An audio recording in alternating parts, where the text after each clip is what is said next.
It feels like we should start with the obligatory question that all politicians are being asked at the moment. As Shadow Health Secretary, though, it is quite relevant. Have you done drugs, and do you care that Michael Gove has?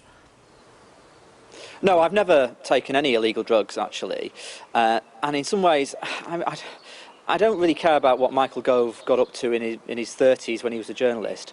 But I do think the conversation in this country shouldn't be about what the various Tory leadership candidates have done. I think the conversation in this country should be about how we deal with drugs in society.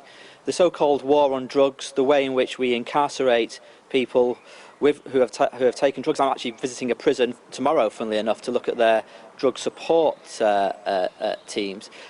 Isn't working when we've got some of the highest, when 3,500 people die from drug misuse in this country every year. That's double the numbers who die from car accidents, for example. We're the drug overdose capital in Europe. I think it's time we had a debate about drugs in this country. I think we should take a public health approach.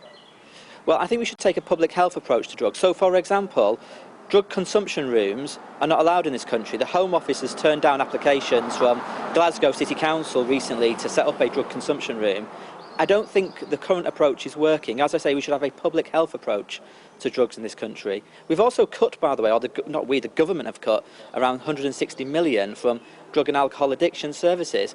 And this is at a time when more and more people are dying from drugs. There's more and more admissions to hospitals related to drugs, or mental health problems related to drugs, or poisoning related to substance misuse. So we're getting it wrong in this country, and I think that's where the conversation should be, a mature debate about drugs and how we deal with drugs for the future.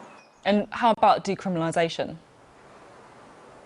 Well, I certainly think decriminalisation should be part of that debate, and I strongly would urge the government to think again about drug consumption rooms. This is where people can come off the streets, can use needles safely. At the moment, we are criminalising people unnecessarily, and it's leading to deaths in society. And it's because politicians have run scared of this debate for too long. So I think that's where the conversation needs to be, not whether what this Tory candidate or that Tory candidate has done. In some ways, I don't really think that it's not sort of really relevant. There's a bigger debate we need to have in society.